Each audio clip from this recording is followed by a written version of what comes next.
Biden's super rich tax could cost Elon Musk $50 billion and Jeff Bezos $35 billion. U.S. President Joe Biden's Billionaire Minimum Income Tax in the fiscal year 2023's budget proposal could create bills of $215 billion or 164 billion pounds among the country's top 10 billionaires. The proposal to impose higher taxes on the wealthy was part of the Biden administration's budget blueprint released on Monday that calls for lower federal deficits, more money for police, and greater funding for education. The proposal eliminates the inefficient sheltering of income for decades or generations, the White House said.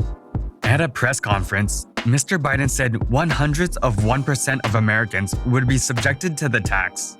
The billionaire minimum tax is fair, and it raises $360 billion that can be used to lower costs for families and cut deficit, he said.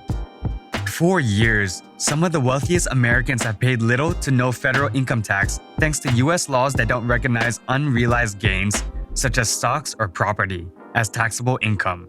Amazon founder Jeff Bezos paid no federal income tax in 2007 or 2011, a 2021 ProPublica investigation found, while Tesla CEO Elon Musk did the same in 2018.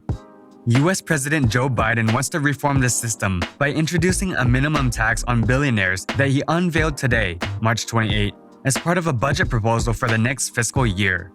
Under the plan, American households worth more than $100 million would pay a 20% tax rate, not only on their income, but also on unrealized gains tied to liquid assets such as stocks and bonds.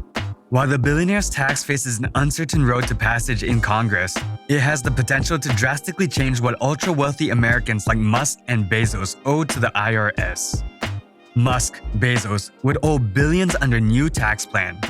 Much of the wealth of the U.S. top billionaires is concentrated in public stocks, but they aren't currently taxed on these assets until they sell them off.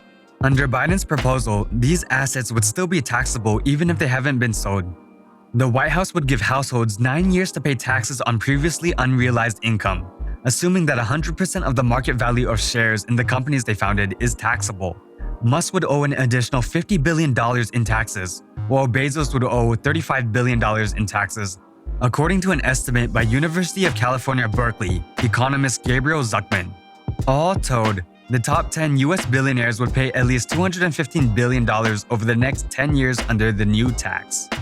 Biden's proposed tax would apply to just 0.01% of the wealthiest U.S. households and raise an estimated $361 billion in revenue by 2032, more than half, PDF, of which would come from billionaires alone, the White House said. Will the billionaire tax be passed? While Democrats, including Senators Elizabeth Warren and Ron Wyden, have been pushing for tougher taxes on ultra-wealthy Americans, the pathway for passage in Congress remains muddied. Analysts from the institutional investment firm Beacon Policy Advisors wrote in a note, Democratic Senators Joe Manchin and Kristen Sinema, who have previously expressed skepticism about taxing billionaires and corporations, have not said whether they'll support this new proposal.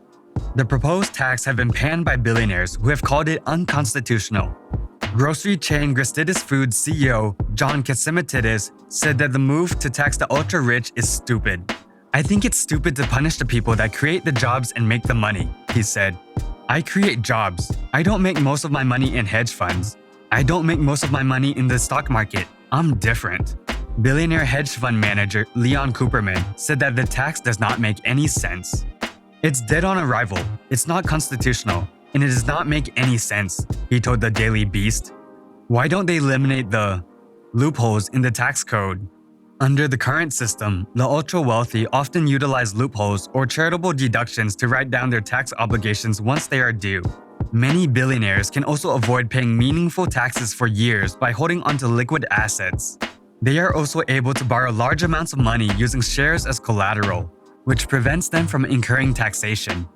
The report showed that Mr. Musk paid a 3.27% true tax rate, or $455 million, for his wealth growth of $13.9 billion over the 5-year period between 2014 and 2018. While his taxable income during that 5-year period was $1.52 billion, Mr. Musk didn't pay anything in federal income taxes in 2018, the report added. So that was all. What do you think about that? Tell us in the comment section below. Before leaving, don't forget to subscribe to our channel for more videos like this.